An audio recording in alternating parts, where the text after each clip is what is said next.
Sir நீங்கள் சொல்கிறத பார்த்தீங்கன்னா, இப்போ இந்த ட்ரக் கார்ட்டல்ஸை வந்து கவர்மெண்ட்டால எதுவுமே பண்ண முடியாதுன்றீங்களா? உங்களால வந்து ஒரு கவர்மெண்ட்ட வந்து அசைக்க முடியணும் அப்டின்னா, நீங்க அங்க இருக்கிற லூப் ஹோல்ஸ வந்து தான் யூஸ் பண்ண ஆரம்பிப்பாங்க. ம்.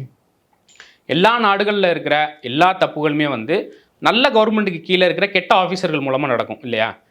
எல்லா ஒரு ஆஃபீஸ்ல எல்லாருமே லஞ்சம் வாங்காம இருக்க மாட்டாங்க. இந்த மாரி இந்த ட்ரக் கார்ட்டல்ஸோட முழு வேலையே என்னன்னா, ஒரு அரசுல இருக்கிற லஞ்சம் வாங்கக்கூடிய அதிகாரிகள மொத்தத்துல லிஸ்ட் எடுத்துருவாங்க.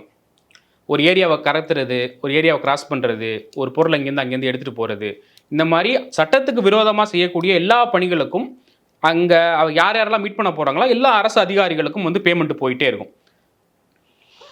இப்படி கீழ்மட்டத்திலிருந்து நடுமட்டம், மேல்மட்டம் வரைக்கும் அவங்களால முடிஞ்ச வரைக்கும் எல்லாரையும் விலைக்கு வாங்கிட்டாங்க. ஒரு கட்டத்தில வந்து அரச வந்து யாருக்கு நம்ப முடியல. யார நம்பி இந்த பொறுப்பு ஒப்படைக்கிறது? ஒரு உயர் அதிகாரின்னு கூப்பிட்டு ஒரு பொறுப்பு ஒப்படைப்பாங்க. அவரே வந்து அங்க பணம் வாங்கிட்டு அந்த வேலைய பண்ணிட்டு போயிட்டாருன்னா, ம். இது வந்து மெக்சிகோன்னு மட்டும் கிடையாது. அ மத்திய அமெரிக்கால தொடங்கி இந்த சைடு லத்தீன் அமெரிக்கா வரைக்கும், ஹிஸ்பானிக் கண்ட்ரீஸ பொறுத்தவரைக்கும் இது வந்து காமனான ஒண்ணா வந்து மாறிருச்சு.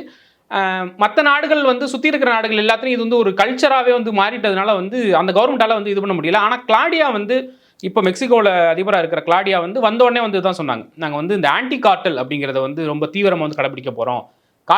கார்ட்டல்ஸ்க்கு எதிரா வந்து கடுமையான நடவடிக்கை எடுக்க போறோம் அப்படிங்கிறத வந்து குறிப்பிட்டிருந்தாங்க. அதோட விளைவா தான் வந்து அமெரிக்கன் ராணுவத்தோட சேர்ந்து வந்து மெக்சிகன் ராணுவம் வந்து இணைஞ்சு வந்து போராடினது. அதுக்கு பலன் கிடைச்சிருக்கு அப்படின்னு தான் வந்து நம்ப வேண்டியிருக்கு. அமெரிக்கா வந்து இந்த வேலைய வந்து ரொம்ப வருஷமாவே வந்து பார்த்துட்டு இருக்காங்க. அதாவது என்னன்னா, அந்த பிராந்தியத்துக்கு அவங்களுக்கு பிரச்சனை இல்லாத வரைக்கும் வந்து அவங்க எந்த விஷயத்திலும் தலையிட மாட்டாங்க. இப்ப கொலம்பியால வந்து அவங்க டிஇஏ என்ன பண்ணுச்சு அப்படிங்கிறது எல்லாருக்குமே தெரியும். ம். அங்க இருக்கிற ரைவல்ரி குரூப்ஸ்க்குள்ள சண்டை மூட்டி விடுவாங்க. இப்போ வந்து உங்களுக்கு மெக்சிகோலே வந்து எக்கச்சக்க குரூப்ஸ் வந்து இருக்கு. கார்ட்டல்ஸ் குரூப்பே. சின்ன லெவல்ல இந்த பெட்டி கேஸ் போற திருடன்லேருந்து ஆரம்பிச்சு, கொலை பண்றவன், கொள்ளையடிக்கிறவன் அந்த மாரி குரூப் அந்த குற்றவாளிகளே வகை பிரிக்கிறாங்கல்ல. ம். பெரிய தாதா, குட்டி பகவதி அந்த மாரி வந்து சின்ன குரூப்லேருந்து பெரிய குரூப் வரைக்கும் ஆள் இருக்காங்க.